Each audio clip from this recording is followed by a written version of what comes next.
ഇപ്പം current charge കൂടി, ഇപ്പം അമ്മ കഴിഞ്ഞ ദിവസം പറയായിരുന്നു. അപ്പം അങ്ങനെ നമുക്ക് ചില കണക്കുകൾ പരിശോധിക്കണമല്ലോ എന്തുകൊണ്ടത് അതുകൊണ്ട്. അപ്പം ഞാൻ സ്കൂളിൽ പഠിക്കുന്ന സമയമാണ് ഈ 2012-13 തന്നെ, ഞാൻ കുട്ടിയായിരുന്നു. ആ സമയത്ത് എനിക്ക് നല്ല ഓർമ്മയുണ്ട് പവർ കട്ട് ഉണ്ടായിരുന്ന കാര്യം. ഇപ്പം പവർ കട്ട് ഇല്ല എന്നുള്ള കാര്യം നമുക്ക് നന്നായി അറിയാം. പക്ഷെ അത് കുട്ടികളോട് ചോദിക്കുമ്പോൾ അവർ പവർ കട്ട് എന്താണെന്ന് അറിയാത്ത ഒരു സാഹചര്യമൊക്കെ ഇപ്പോഴുണ്ട്, പലരും വീഡിയോ ഒക്കെ കണ്ടിട്ടുണ്ടാവും. അപ്പം പക്ഷെ പവർ കട്ടില്ല എന്നാൽ കറണ്ട് ചാർജ് ഭയങ്കര കൂടുതൽ. ഇതാണ് ഇപ്പോഴത്തെ നിലവിലെ പ്രശ്നം. അപ്പോൾ നമ്മുടെ വീട്ടിലും ചാർജ് കൂടി, അതെന്താണെന്ന് പരിശോധിക്കാൻ വേണ്ടിയാണ് നമ്മൾ കണക്ക് പഠിച്ചത്. അപ്പോൾ എപ്പോഴും നമ്മൾ പല കാര്യങ്ങൾ പഠിപ്പിക്കാറുള്ളത് കൊണ്ട് ഇത്തവണ കുറച്ച് വസ്തുതാ കണക്കുകൾ പഠിക്കാൻ നമ്മൾ വിചാരിച്ചു. കറണ്ട് കണക്ക് അത് നോക്കാം. സിമ്പിളാണ്.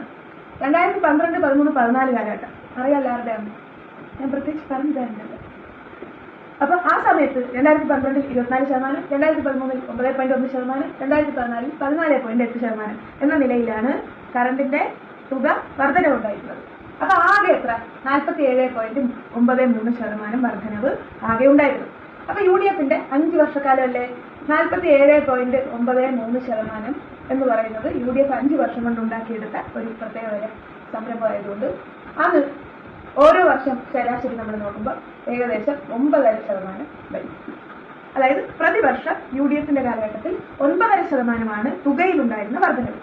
ഇനി ഇത് LDF സമയമാണ്. ഓർക്കണം, ഈ 9.5% ഉണ്ടായിരുന്നപ്പോൾ പവർ കട്ടും ഉണ്ടായിരുന്നു. ഈ LDFന്റെ സമയത്ത് 2017 മുതലുള്ള കണക്ക് നമുക്ക് നോക്കാം. 4.77%, 7.3, 6.5, 3.2, 2.3, 1.75 എന്നുള്ള നിലയിൽ തുക വർദ്ധിപ്പിച്ചിട്ടുണ്ട്.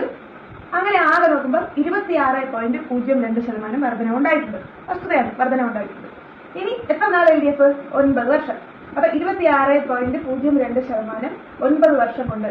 അപ്പൊ പ്രതിവർഷം എത്രയായി? 2.89% വർധനവാണ് പ്രതിവർഷം ഉണ്ടായിരിക്കുന്നത്. അപ്പം ഇനി മറ്റേ ഒരു കനകോലുവിന്റെ സർവേ കണക്ക് പോലെ 2.8 വലുതും 9.5 ചെറുതുമായി തോന്നുന്ന പ്രത്യേക തരം സാങ്കേതിക വിദ്യ ഉണ്ടോ എന്ന് എനിക്കറിയില്ല. കണക്ക് പഠിച്ചതനുസരിച്ച് 9.5 2.8 എന്നതിനേക്കാൾ വളരെ വലുതാണ്. അത് വെറും 5 വർഷം കൊണ്ട് നമ്മൾ നേടിയെടുത്താണെങ്കിൽ 2.89% വർധനവ് മാത്രമാണ് പ്രതിവർഷം 9 വർഷം കൊണ്ട് LDFൽ ഉണ്ടായിരിക്കുന്ന തുകയിലെ വർധനവ് എന്ന് പറയുന്നത്. ഇനി ഇതേ സംഗതികൾ നടക്കുമ്പോൾ വേറെ ഒരു കാര്യം നമ്മൾ അറിയണമല്ലോ. അതായത് കറണ്ട് ബില്ല് കൂടി പവർ കട്ട് ഇല്ല എന്ന് വരുന്ന സാഹചര്യം പരിശോധിച്ചപ്പോഴാണ് ഈ കണക്ക് നമ്മുടെ മുമ്പിലുള്ളത്. ഇനി പവർ കട്ട് ഇല്ലാതായത് എങ്ങനെ? പവർ കട്ട് ഇത്രയും വർഷം പവർ കട്ട് ഇല്ലാതെ കൊണ്ടുപോവുക വിദ്യാർത്ഥികളെ മറ്റ് നമ്മുടെ ഒക്കെ ജീവിത നിലവാരത്തെ അത് വളരെ നന്നായി ഉയർത്തിയിട്ടുണ്ട്. അപ്പൊ ആ സാഹചര്യം എങ്ങനെ ഉണ്ടായി? അത് ഉണ്ടായതിന് നമ്മൾ പഠിക്കേണ്ടുന്ന അല്ലെങ്കിൽ മനസ്സിലാക്കേണ്ടുന്ന ഒരു ചെറിയ കണക്കാണ് 91 മുതൽ 2026 വരെയുള്ളത്.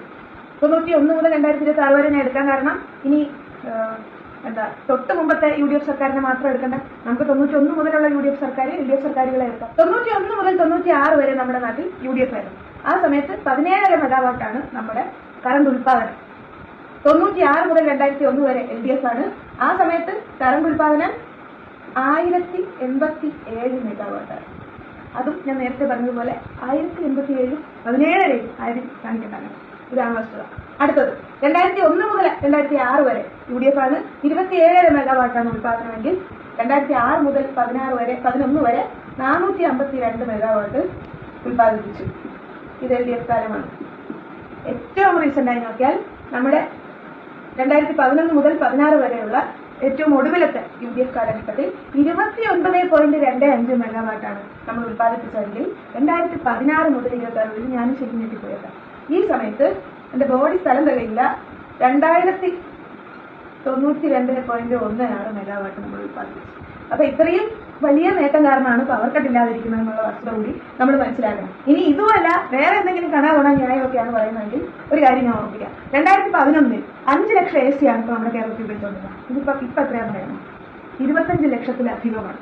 അപ്പൊ നമ്മുടെ ഉപയോഗം എത്ര അധികം വർദ്ധിച്ചു എന്ന് കൂടി നമ്മൾ കാണണം. ഇതെല്ലാം മനസ്സിലാക്കി വേണം ഏതെങ്കിലും ഒരു സാധനത്തിന് അയ്യോ പൊട്ട് വിളിക്കാൻ. അല്ലാതെ കണക്ക് പഠിക്കാതെ ആളുകളെ തെറ്റിദ്ധരിപ്പിച്ച് എല്ലാ തവണത്തെയും പോലെ എന്തെങ്കിലും ഗിമ്മിക്ക് കാണിച്ച് മറ്റേ ഉടായ്പ സർവേയും കനുകോലിയുടെ സഹായത്തോടെ എന്തെങ്കിലുമൊക്കെ നേടാമെന്നാണ് തോന്നലെങ്കിൽ നല്ലപോലെ സ്പീഡ് കൂട്ടിയിരുന്ന് വിചാരിച്ചു.